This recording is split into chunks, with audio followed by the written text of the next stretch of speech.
through your own questions to understand the realities around you, to participate in an adventure of discovery.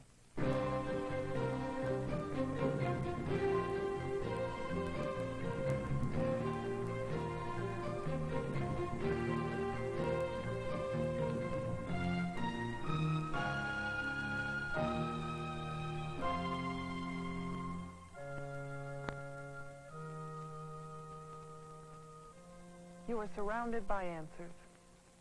And the question is, do you have a question? Do you have any questions at all? For often, as important as answers are questions. Shall we ask a question?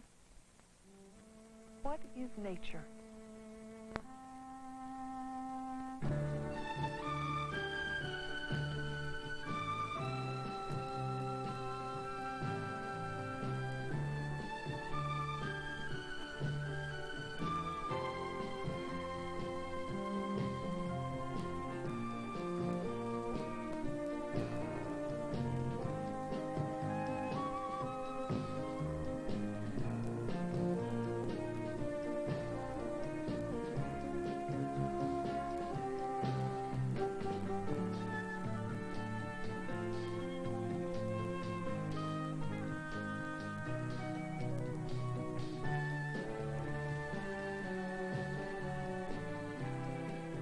What is nature?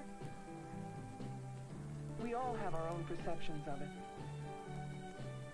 This is the way a curious artist might assemble nature's shapes and colors,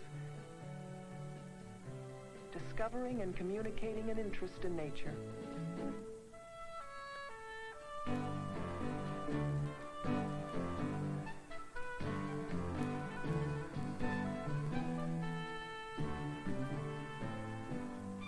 But when another with curiosity, a scientist, observes nature, the arrangement might be somewhat different. Now I wonder why that is. Both artists and scientists are indeed curious about nature. Both in their own ways interpret nature, seeking underlying truths behind the mystery. Scientists measure precisely, record and classify, look for orderly patterns. And, having found a pattern, use it to predict a cause and effect relationship, contributing knowledge about nature, useful for mankind.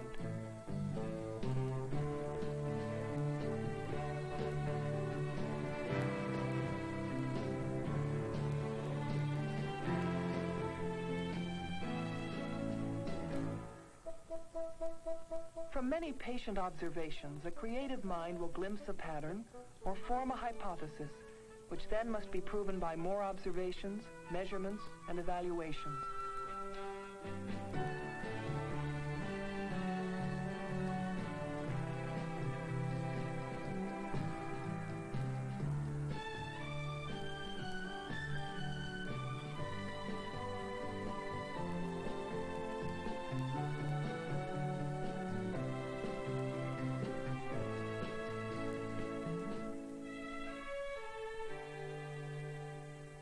And after looking quizzically at nature, a scientist today can use a computer to help find a pattern, if it's lurking somewhere.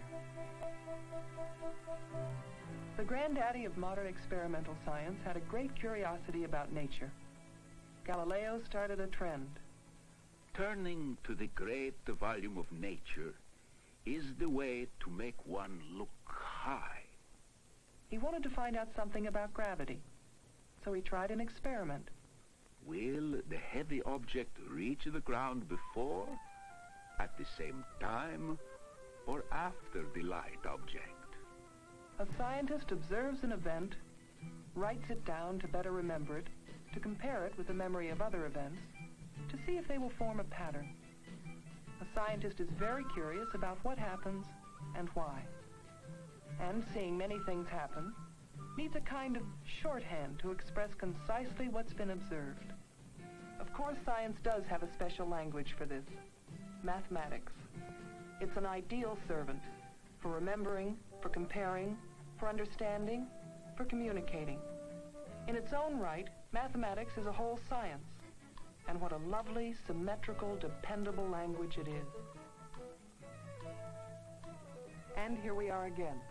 Why, when confronted by a natural event, does the scientist react differently than, say, the writer, or artist, or musician? Here's another illustration which may help us. Consider this natural phenomenon. Communications. What we're doing right now.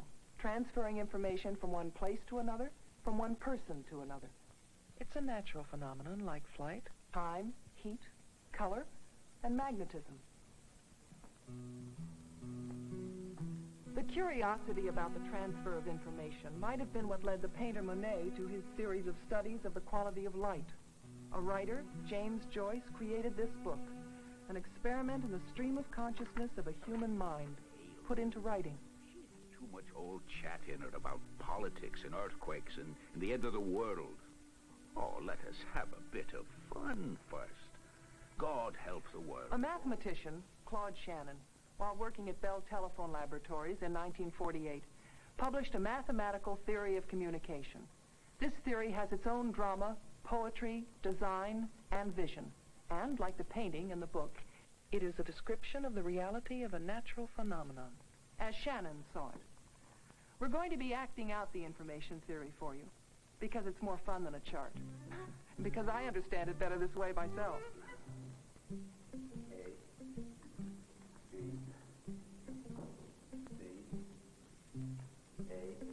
I'm the source, where the flow of information starts. All communication systems have a source.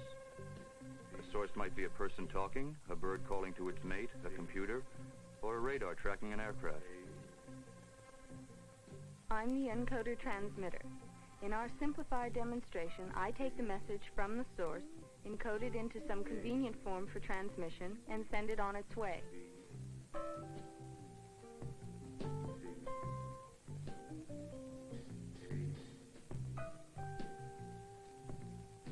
As the receiver decoder, I take the messages out of the channel and decode them for the destination.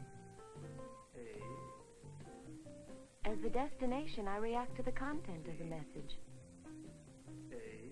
These slips of paper represent the transmission channel.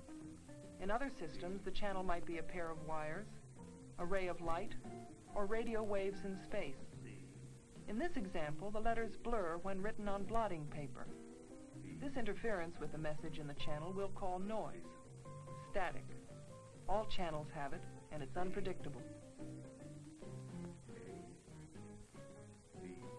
Suppose I try to send twice as much information in the same amount of time. Will this increase efficiency? That won't work. The blotting paper will blur the small letters. There'll be too much noise, too much static. The receiver won't be able to understand. Suppose I try to send 3 times as much information in the same amount of time.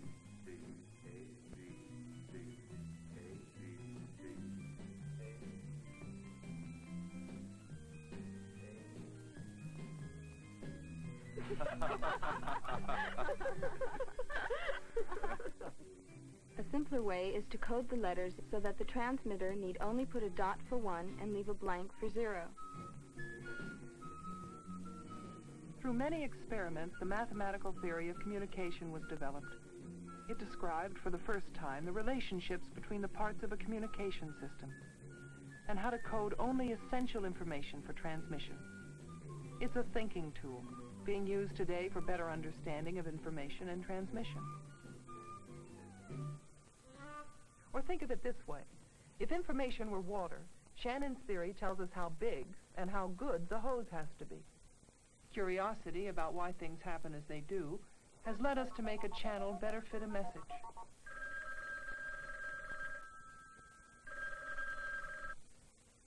Aloha. Someday, the information theory may rank with the discovery of the vacuum tube and the transistor in its contribution to communications. And I can't help thinking how lucky for us there are those like Claude Shannon, whose curiosity about nature leads them down practical paths. Behind this childhood toy is a common, well-understood natural phenomenon. Science has observed, measured, and classified magnetism about as thoroughly as any force we know. Magnetism can be observed as it affects bits of iron in sand, It's a force that continues to yield new dimensions, new revelations. One such revelation, magnetic bubbles, is a good example of science finding new circumstances in which predictable patterns occur. In the late 60s, research was begun with very thin sheets of special magnetic material. What's special is that the lines of magnetism in these tiny sheets only go up and down, perpendicular to the plane of the thin sheet. Under a microscope, the magnetic areas can actually be seen with the help of polarized light. The wiggly lines are the areas of the same magnetic direction, or magnetic domains. Now, bring a magnet close to the thin sheet to boost either the ups or the downs, and indeed one side does get larger, and then the domains can be made to snap into circles. We've called them bubbles because of the way they look under the microscope. Tracks or patterns of metal can be printed on the thin sheets to guide the bubbles and act like shelves for storing them. With the aid of more magnets, the movement of the bubbles can be controlled. Consider each bubble a bit of information. Think of a bubble as 1, the absence of a bubble is 0, a binary number system. When the magnets pull the bubbles past a counting device, they register as numbers. Because the bubbles are so tiny, a combination of 14 of these tiny sheets can store well over 1 million bits of information.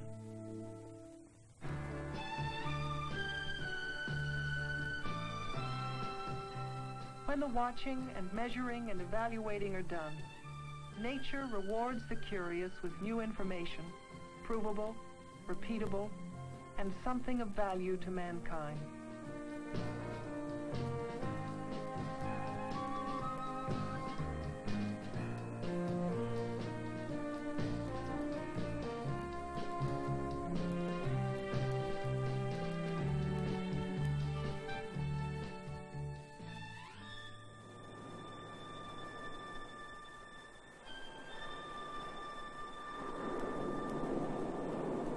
How much does science really know about our world?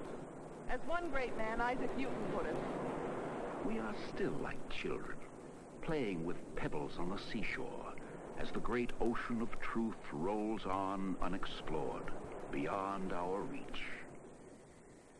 the secrets still locked in these walls of rock dwarf the knowledge man has been able to collect.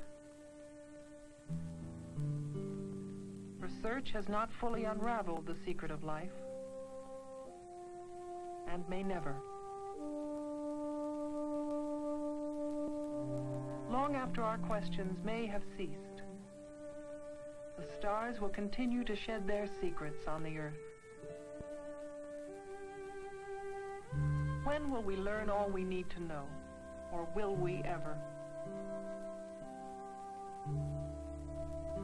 We have learned to thrust ourselves through space, but unfortunately people have not learned enough about human nature to stop the possible misuse of knowledge.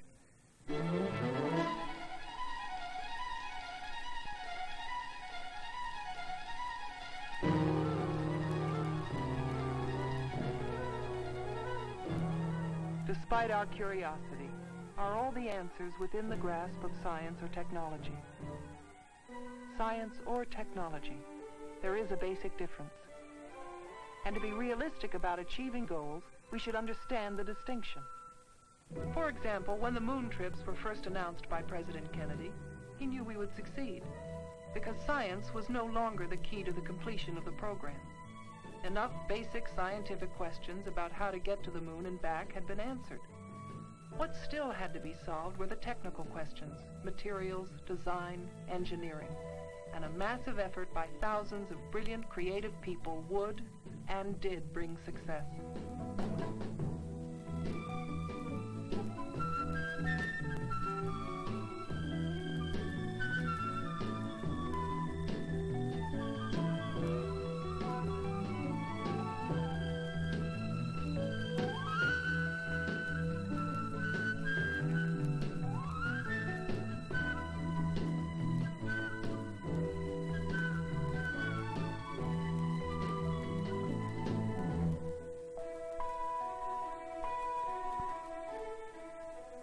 But let's consider another goal, conquering cancer.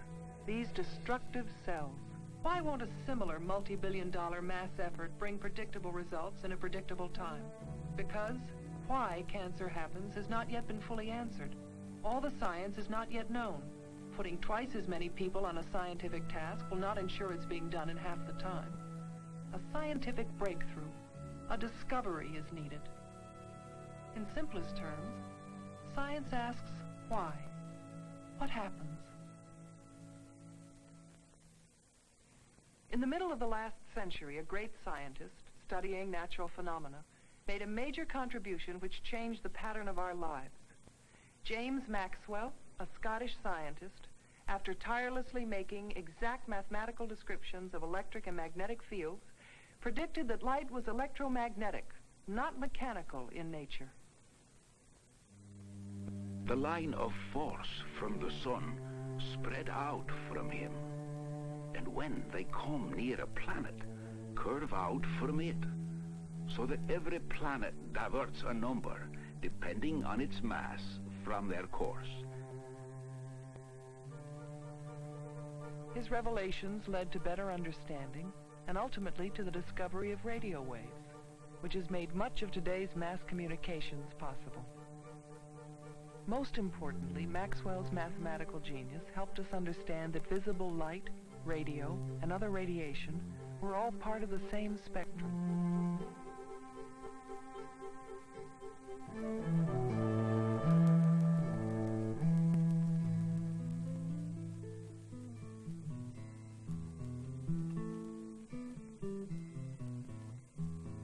By the late 1940s, they found that these waves, just longer than infrared waves, could be carried in hollow tubes. While the science for millimeter waveguide tubes has been known for 30 years, the knowledge has been banked. Here is an example of technology being in no hurry to exploit what science has discovered. Only now, when today's avalanche of data has created a need, has the communication system moved out of a laboratory. The diligent work of many people has created a system that can transmit almost 250,000 simultaneous phone conversations, or when coded into pulses of digital information, the equivalent of this 20-volume encyclopedia could be transmitted coast to coast in an instant, like this.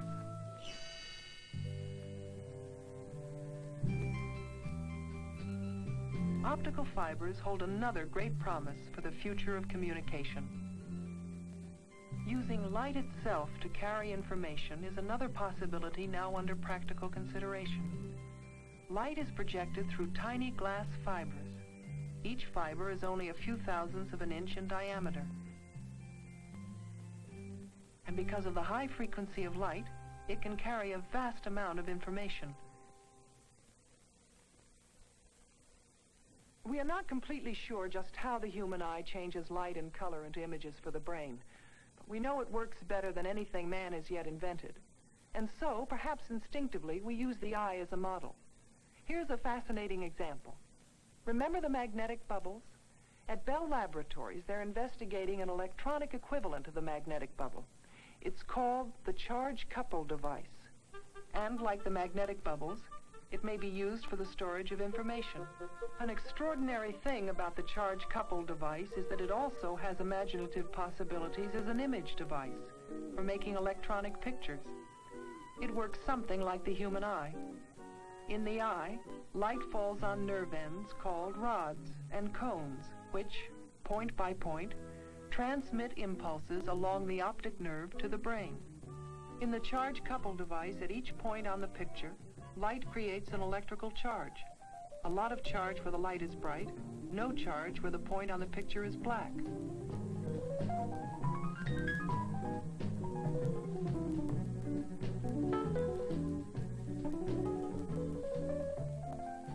The charges, each carrying information about one point of the picture, are moved out, one after the other, and at a receiver, changed back into points of light that make up the picture again. Charge-coupled devices may someday revolutionize how television cameras and video telephones see. They also can have major impact on information storage and communication switching devices. Some of our most basic questions about nature have yet to be answered. What actually happens at the instant a photon of light strikes a molecule of chlorophyll in this leaf? Or when light excites any other molecule? What is happening in such an excited state of matter? Answering the question is a contribution to the bank of knowledge that science and technology will one day draw upon. With every scientific discovery, with every technological solution, we gain increasing respect for nature. We can better understand, we can direct, but we cannot change nature.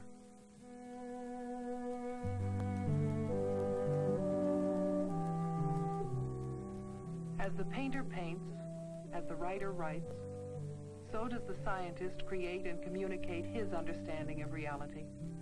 The medium is different, but the personal rewards of art and science are remarkably parallel. A scientist has to be somebody who tries to understand the real world or understand the world.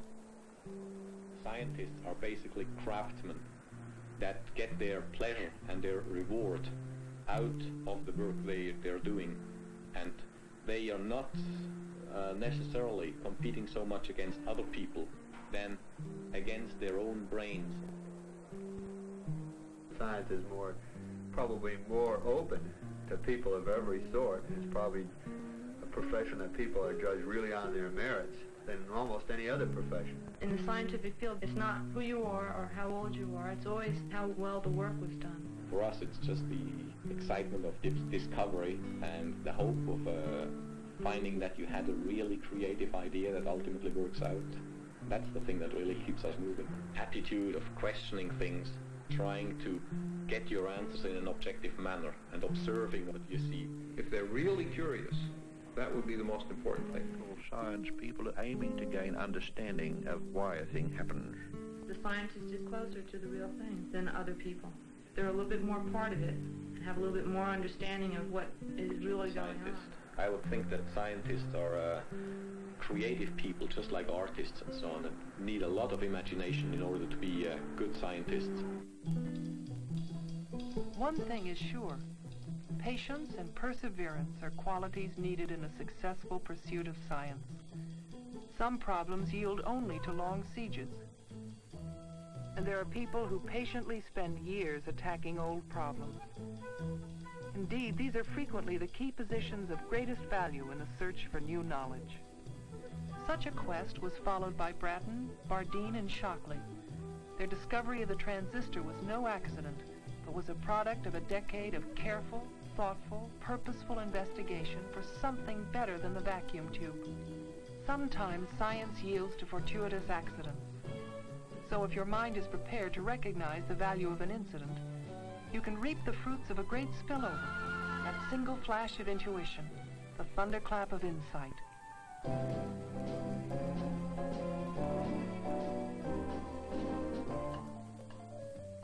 The concept of magnetic bubbles actually spilled over into an idea for a similar electronic invention. And in an hour, the concept of charge couple devices had been chalked on a blackboard.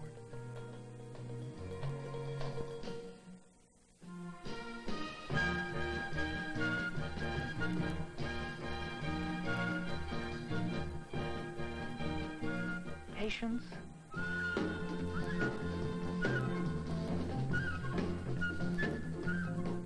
discipline,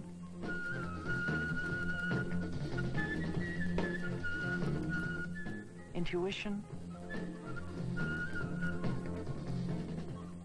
the joy of discovery. These are all part of adventure and understanding.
Science does not pretend to have all the answers. But the search can be as exciting as the achievement. Sometimes without recognizing them, the answers can trickle through your fingers. Or, if you recognize it, you may hang on to a grain of truth. In fact, a grain of sand. Silicon dioxide was the key material in making transistors adaptable to a wide variety of applications.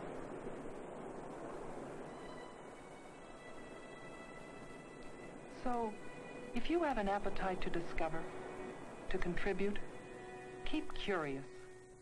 Look everywhere, and remember this valuable clue.